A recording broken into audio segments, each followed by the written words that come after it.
And let's see if we can live on Facebook at the same time.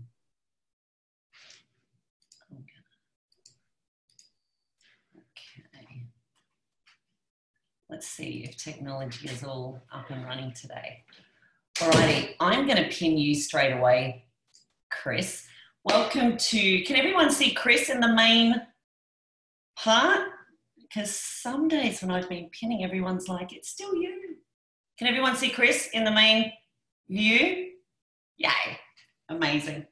Okay, so I've got the great pleasure of introducing my friend. He's a mentor. He's an all-round incredible guy. He's hilarious, and he is super smart. And I definitely have a passion for marketing, for solving people's problems, for understanding, you know, message and great communication. And when I met Chris and came across his passion for this, I mean, when we talk webinars, he starts rubbing and clapping his hands and jumping about. His passion for finding how to help people live their best life is really world class. There's not many like him, and he's quite infectious. And no matter when I message him, he's always like up here, vibing higher than anyone else around him. And I think that's part of his secret that we want to learn more of today. So let's get stuck in. You've got a bio that's very long. He's made a lot of money. He's learned that it's not all about money, and he's shared the stage with all of the gurus. He's written books for them, with them, and beside them. And can you share just a little bit? Just go for it. Let's go. Yeah, I will. Thanks so much. Thanks for being here, everyone. And I'm really grateful to meet you all and be a part of this. And Linda, it's just awesome to see your heart and the extra attention and passion that you put in. I think everyone here really appreciates it, and I'm grateful to be here. So yeah, done some cool things, and lots to do as well. Was featured in a little movie called Rise Up with Tony Robbins, the Dalai Lama. That was a pretty big deal.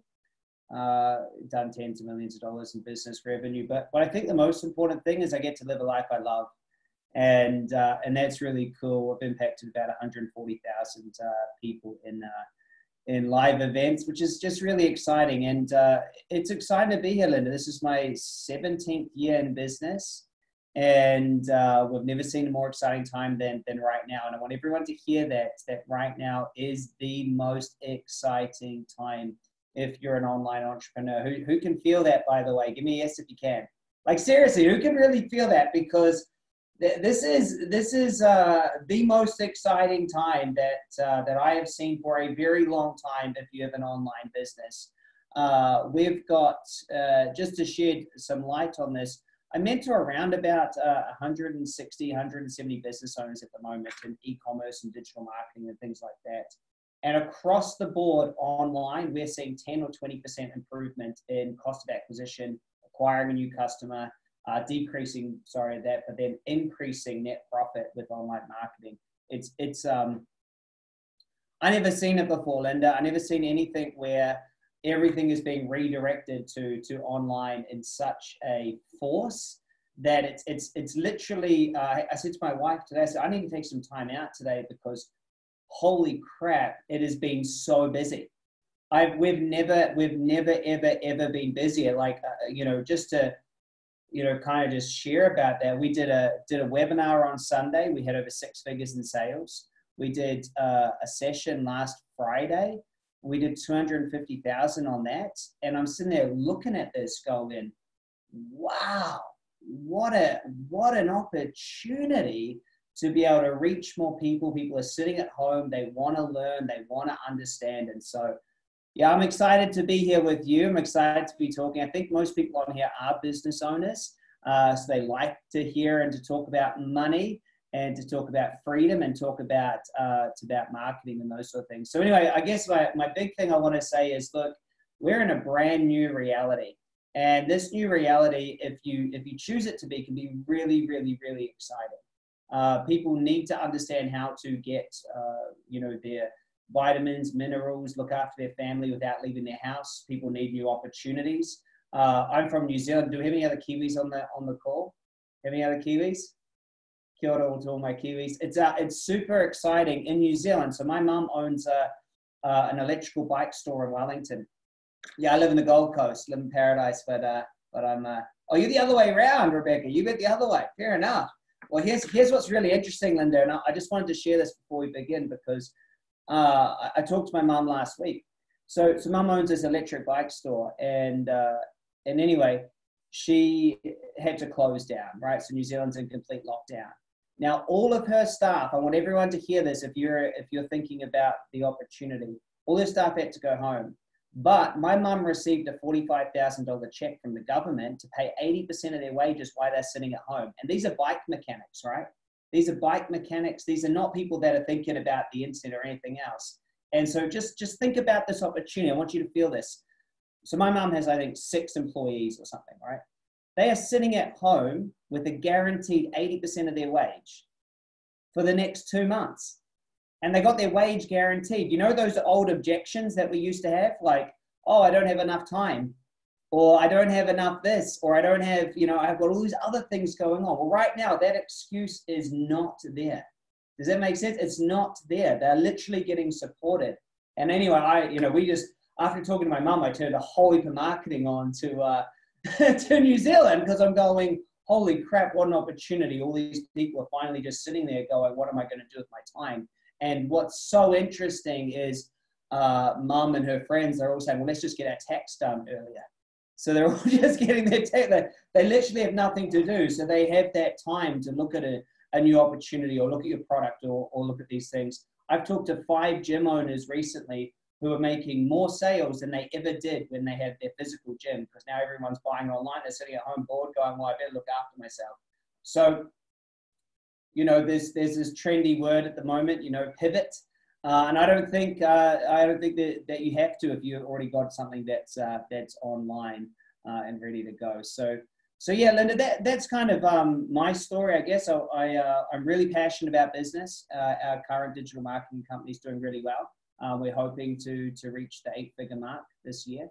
So that's pretty exciting. I released a new business last year. We're doing really well on that one too. So yeah, that's me, written a few books, and I'm so excited about this time.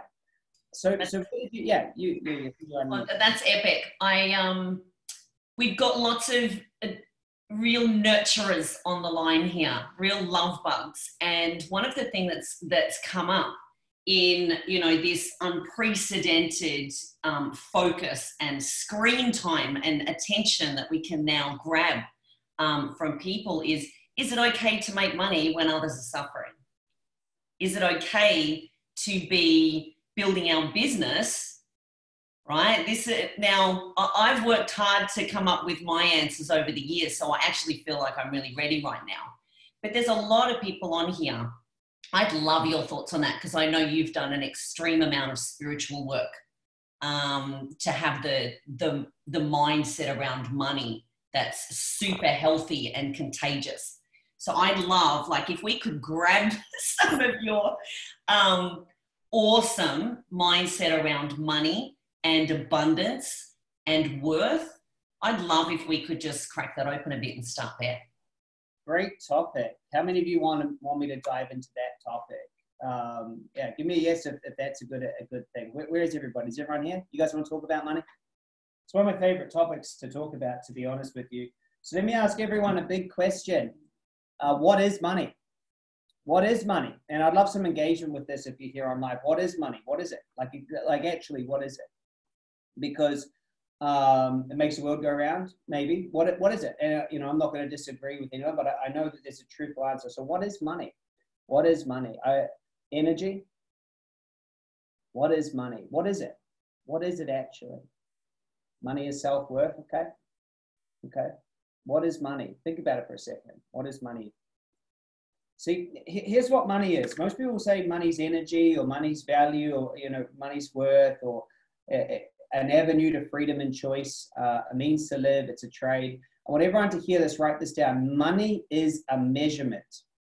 Money is a measurement. Money is like a centimeter, a mile, a kilogram. Money is a measurement, okay? It measures something. So it doesn't, it's a specific measurement. So what is it measuring? That's a good question. So think about that. Write that down, lock that into your brain. Money is a measurement. What's it measuring? What's it measuring? Well, money measures a certain set of values. So just think about this for a second. If you want to have lots of money, there's one simple rule, and that is you must give value to others in a way they want to pay for it. So money is a measurement of value. If you want lots of it, you must give value to others in a way they desire to pay for it. Does that make sense? Very important, in a way they desire to pay for it. So let's break this down even more. Does everyone agree so far? Money is a measurement. You receive money by giving value to others in a way they desire to pay for it. Now, we've got to unpack one word in there called value. What is value? Value is simply an increase in satisfaction or a decrease in pain. True? That's how we express value.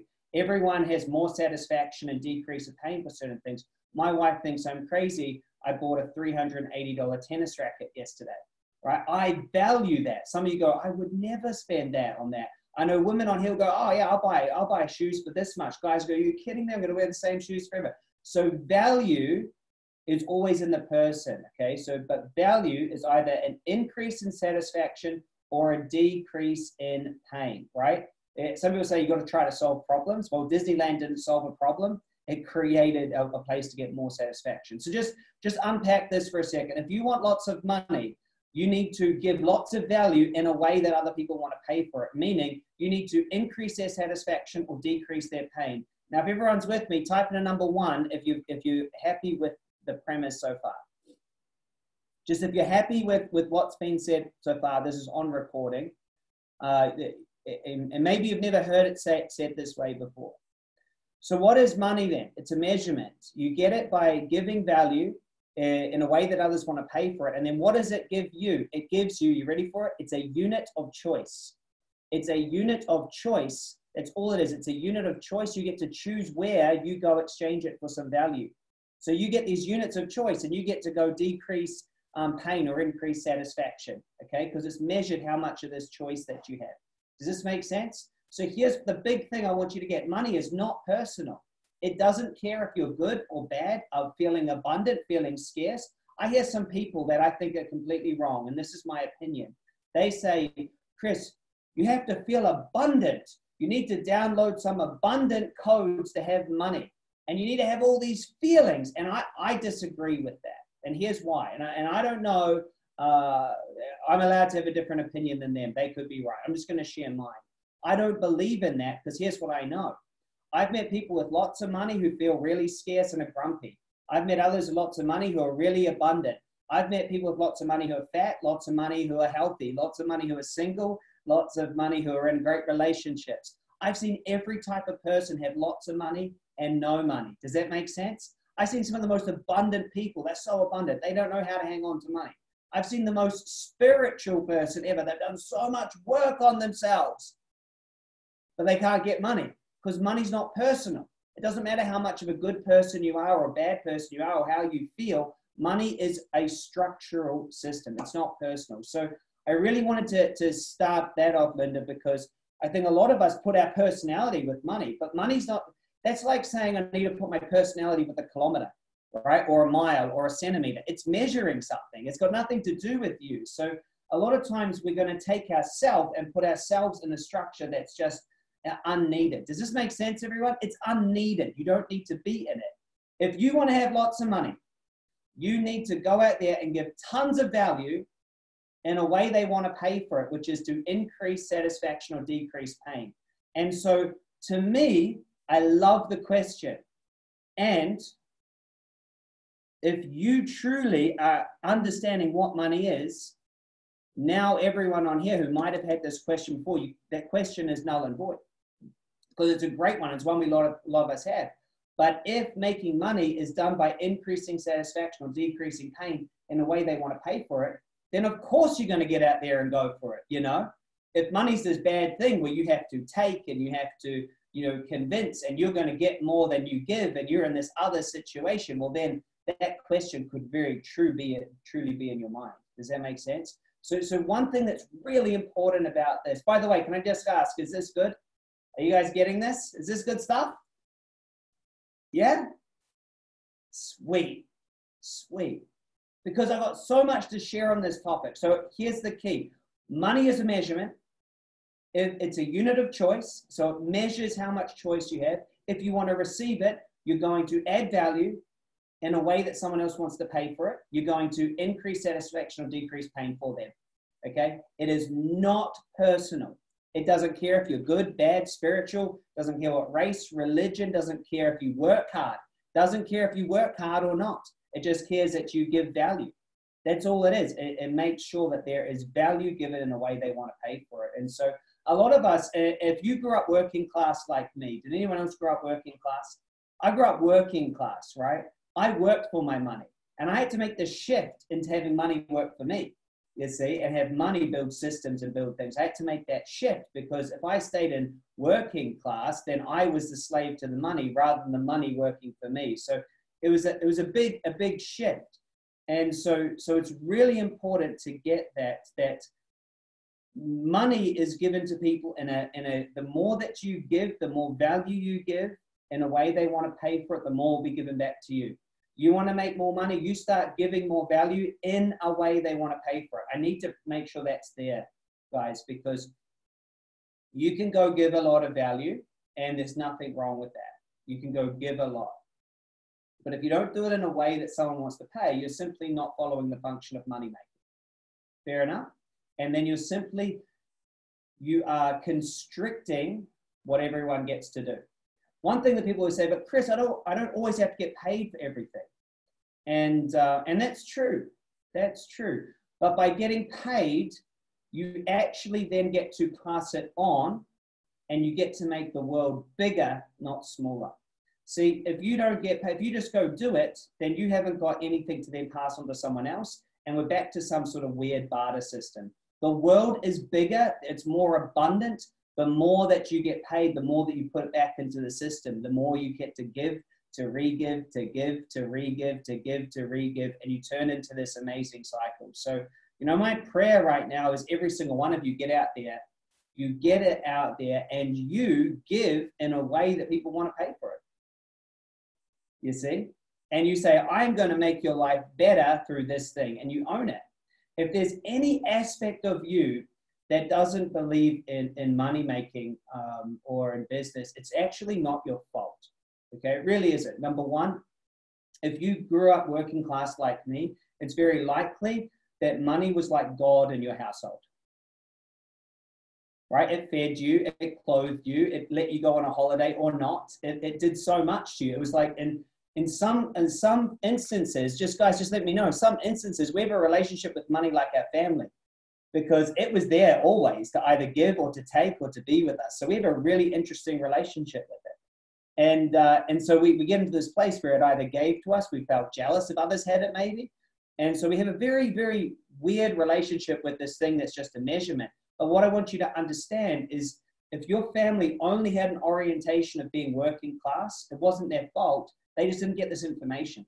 They didn't realize that if you want to make a lot of it, you give value in a way that you want to be paid for it. And then you got to find a way to do that without your time, right? Then you got to find a way to do that without your time. So you build a system, you build something that works for you. And so that's a very, very, very different situation.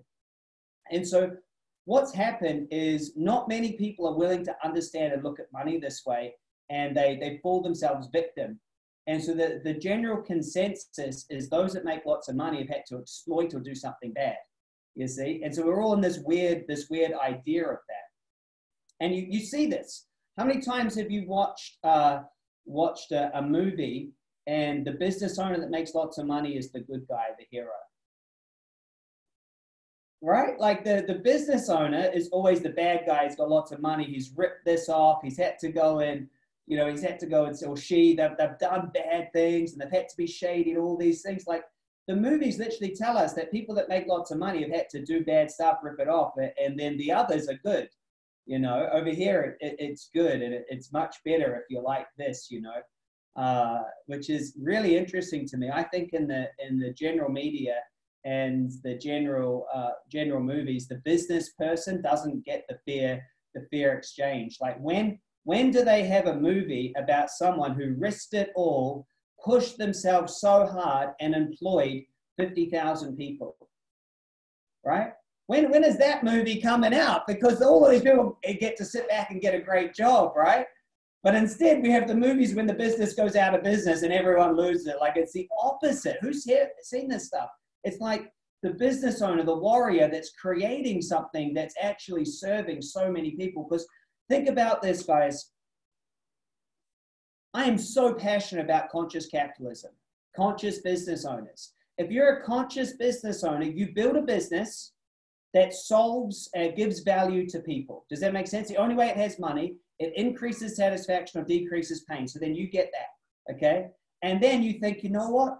I need help to make this go bigger.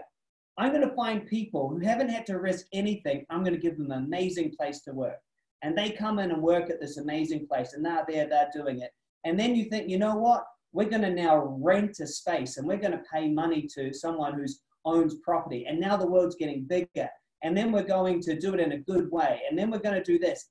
That business owner has made so much impact, so much impact. So I want you to really get that. If you're a business owner, if you're somebody out there on the forefront of this, we need to stick together, because we are. And Linda, in my opinion, this new world that we're stepping into it needs to be created by business owners. It needs to be created by conscious business owners coming forward and creating something where there's more, not less. Because I don't think that the government's going to do it. They're not creating enough. I don't even think it's their responsibility. And so I'm really excited about this. Everyone's coming home. Everyone's online. And there's so much opportunity for the small to medium-sized business owner, the person doing 500 to 3 million, 4 or 5 million, somewhere in the small business place, to take it home and actually build this small business at home with low costs, with people all living around. It's just, it's exciting. It's exciting. Did I answer the question? I know, it's so good, and I'm so happy that we parked there, because it's something that keeps coming up. It can really hold people back a lot. So you just blew that out of the water in 15 minutes. So thank you for that. I'm excited we have it recorded. So how much, I know that you love learning. How much time is there now for learning versus action? I love that you personally push me for just get it done. Stop waiting for it to be perfect. Just get it done. Get it out there. Get it hitting. Get it testing. Get it measured. And now I see why, because your money's the measurement, and you're going to see if people like a message and what you're doing. Yeah. So we can have a bit too much self-help sometimes. I love it. Yeah. But now it's go time. I feel like if we're in the different seasons, for those that have been really sowing for a long time, and there's a lot of those business owners on here right now, it's reaping time, right? It's get into action time. Now, we've had a few different guests on who are in different mindsets on this. So I want to mix that up a bit and get your opinion there. Is it time for transaction right now? Or is it time to continue to add value? Or do we use our emotional intelligence per transaction? Yeah, I really think it depends which industry you're in. Okay. And your financial position. So it's a big question, isn't it? It is. I prefer to be in action and then figure out what I don't know first. I've got a belief that I can do all right on my first go. And so I've got this weird overconfident belief. So I normally just go and do it and then figure out what I don't know and then go and learn that or employ someone to do that. So that's my mode, I guess. So for me, I see a lot of people that are trying not to get it wrong, I guess, in their learning, and they would prefer to go spend, I don't know, they go spend $5,000 on a business course rather than just going and figuring out what they don't know and then going to the course and applying it. So right now, I'd say for your Juice Plus people right now there is a lot of people that need a home-based income, yeah. Right? So I think for them, there's no thinking needed right now. It's time to go. Yeah, I mean, others, if you're in the I know Mark's on here. He's in the property market. I know that might be time for a bit of thinking, with what is coming, things like that.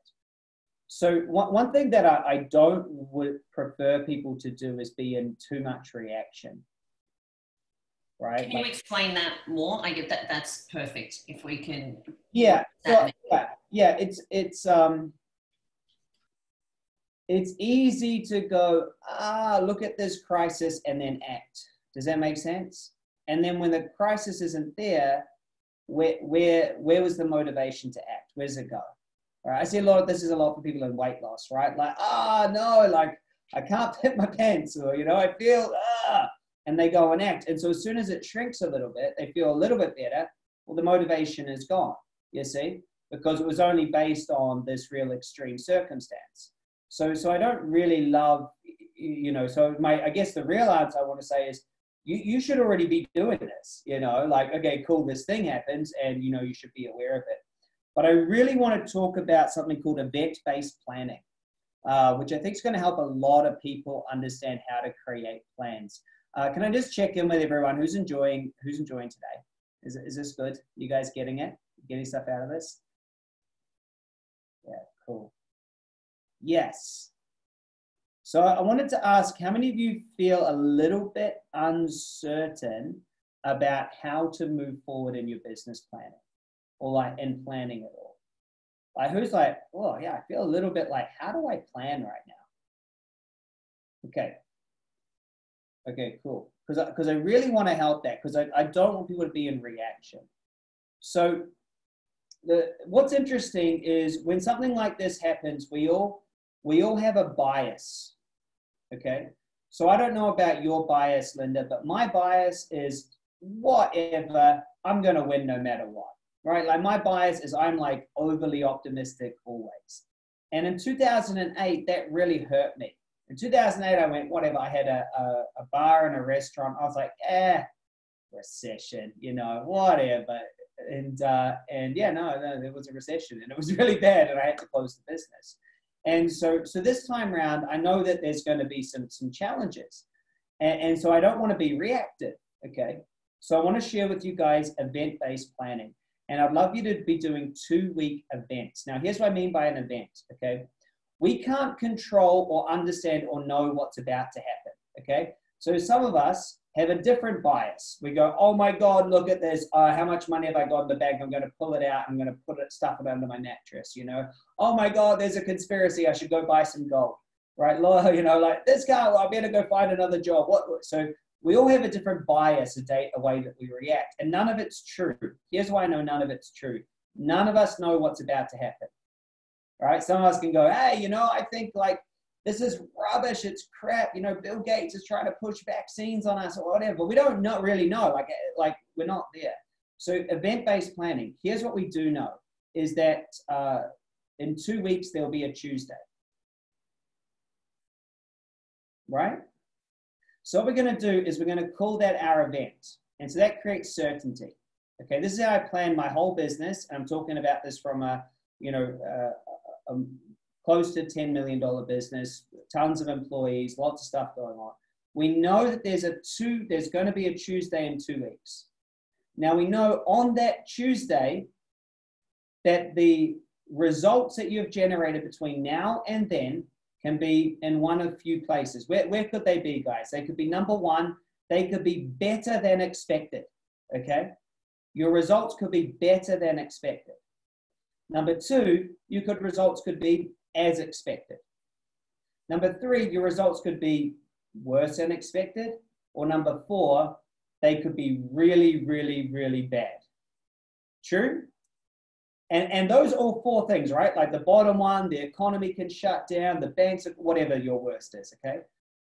So I want you to consider in your head, you know, what's expected, what would make it better than expected, worse than expected, and then really bad, okay?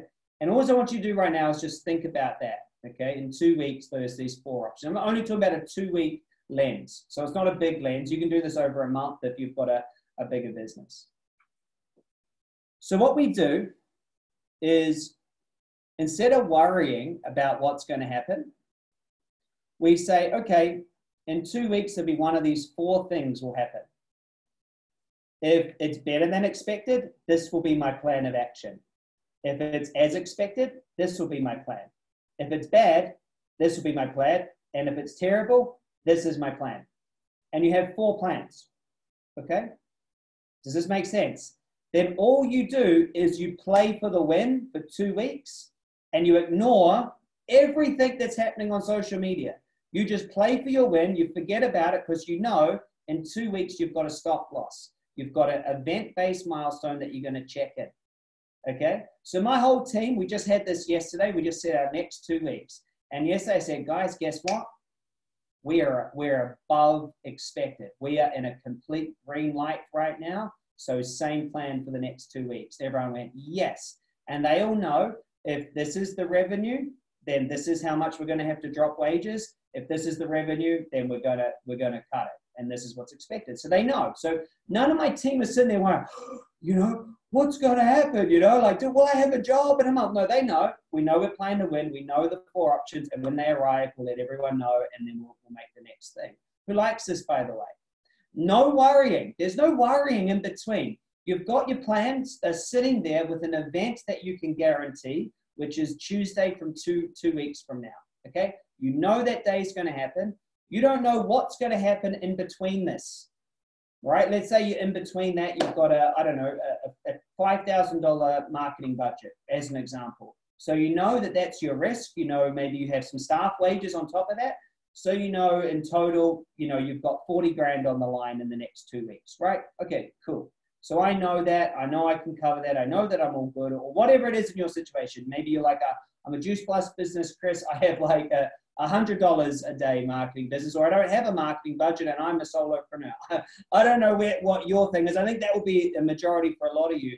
But imagine if you got your whole team together and you said, guys, we need to stop all of this conspiracy rubbish, all of this worry. We need to stop it all. We're going to create a 2-week event-based milestone between now and then. We're going to go for it. And when we arrive there, we know we've only risked 2 weeks. We know we've only risked a certain amount of money, and we're going to be in one of 4 options. When we hit one of these, whatever 4 options are from there, we've already written our plan of what will happen. Okay? So our plan was, if it was good or great, things stay the same.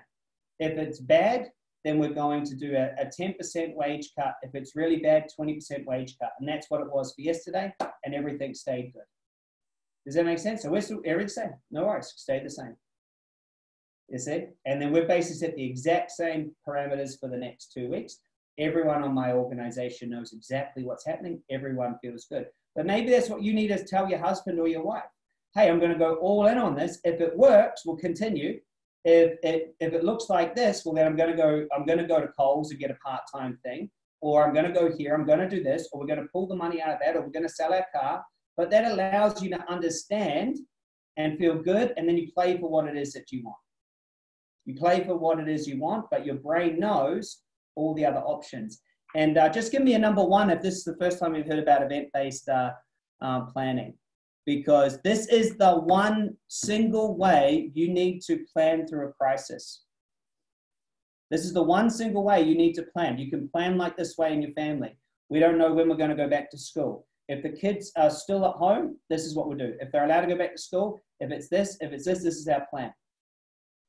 Does this make sense? You can do this the same with anything.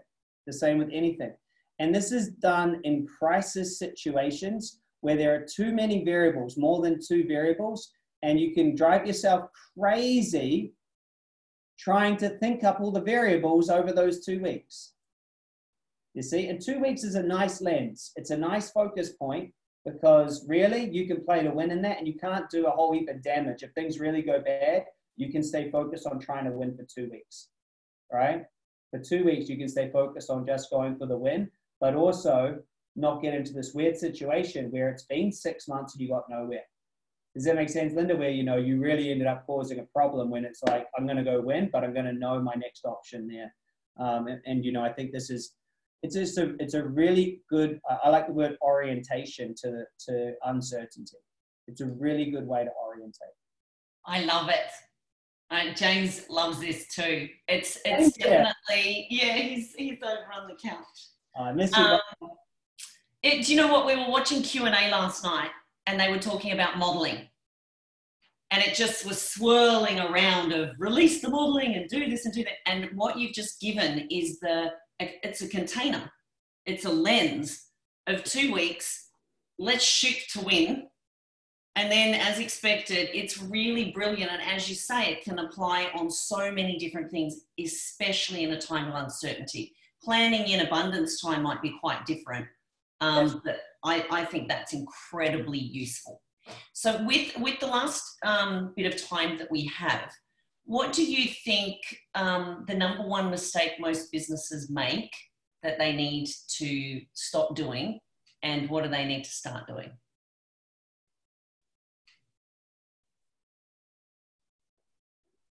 I think the number one mistake small businesses make is they spend their time to save their money. Mm-hmm. And what I mean by that is they use their time thinking that it's free, rather than spending money to pay someone else to do it. And what's and I know you guys use this word differently, but money duplicates. If you can pay someone else to do your Facebook, and then someone else to do this and someone else to do that, then you've got so much more happening. And if they're all successful, they can keep doing it and you can expand each single one of those. Whereas if you spend your time and you do this and then you do this and then you do this, if you're successful, you just end up being really, really busy. So I think the number one mistake is we spend our time to try to save our money. And what happens is we end up creating a golden cage of busyness. When instead, if you spend, and by the way, what I mean by golden cage of busyness, it looks really good from the outside, but internally you're just running circles and you can't scale past a certain place. Does that make sense? You can't move. So that's the number one mistake I see, is that they think that that's saving money, but really they're just not realizing that their business should be paying them. So you know, I know at the beginning maybe you got to do that, but also finding someone for, I don't know, $100 a day or whatever it is, $100 a week to do the things that you're not that good at, rather than you try to get them to do it or whatever it is. So I think that's the number one mistake that continually gets made, is that people are trying to step into a business world holding on to employee mindset.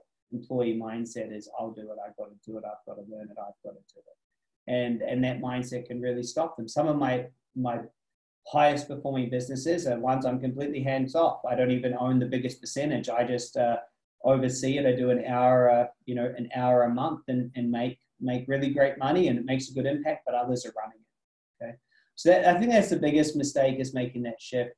I think the number one thing that people need to do, and that is turn their marketing spend back into cash. I talk about this a lot with business owners, you know. So we spend about 190 grand a month on advertising, right? And the only way I can spend, I think that, what does that work out to be? About $2.3 million a year spent on paid advertising.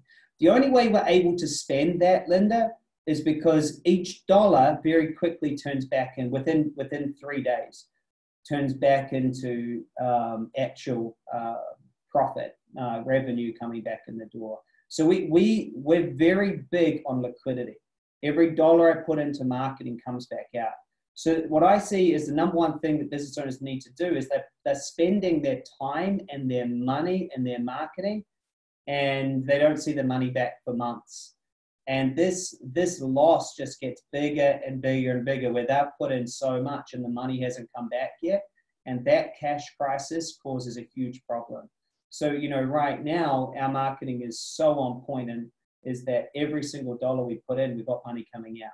So even in a crisis, I can see every single day, and I'm watching it all the time. Like while I've been sitting here, we got paid a bunch of money. I'm watching it, money out, money in, money out, money in, especially on marketing, which is a big variable cost. So that's the number one thing is right now we've got these amazing platforms like Facebook and Instagram and YouTube, and they're paid platforms. You know, you pay to advertise on them, and they're very good when you work them right. But it's making sure that the money comes back in really, really fast. So I can see that my time's nearly up, but I have loved this. I'm sure everyone else has too. The thing that you have definitely expanded my mind on, and actually what are some of the resources? Where can people find you? Because I really like your business teachings. It's different to a lot of other people. You've got your own lane. What's the best way for people to come across you and some of the things that you're teaching? Yeah, come hang out on YouTube. Come hang out on YouTube. I like YouTube a lot at the moment, so you'll find me there more than here. And the reason why I like YouTube so much is I feel like when I do something, it turns into an asset. Whereas when I'm on Facebook, if I do something, it's gone. It's in the wind. They change it. Well, it just goes into someone's feed for a day and then it disappeared. There's no search. Yes. So I prefer to invest my time and energy into YouTube. So if you guys, when I'm live, that's where I hang out. So the show's called Total Freedom TV. I do lives, I think, a couple times a week, and I'm in there on YouTube. So subscribe and you can make sure you get everything. This was so good. Thank you so much, Chris. I'm going to go to gallery view so everyone can wave madly at you and blow you kisses and give you big, big thanks, because I know there's so much. Everyone was really deep in thought at different stages too. You could see the wheels turning, which I think is amazing when we can get people really thinking differently. Good. So grateful for you, my friend. And maybe we can have you back, because we're continuing these calls and there's so many topics that I would love to keep interviewing you on. Well, thank you so much. And I really do, you know, I've always got time for new entrepreneurs or seasoned entrepreneurs. And so I really appreciate you putting this together, Linda. I know that you're putting in a ton of work. You're doing these, I think, most of the time. It's a huge undertaking and you're crushing it. So I'll be here if you want me to be here. And to everyone out there, like, money's a measurement, eh? Go add some value and have a really, really, really awesome time doing it. And so just believe in your value and believe in business, because it makes the world go round. Amazing. Thanks again. Thanks for joining, everyone.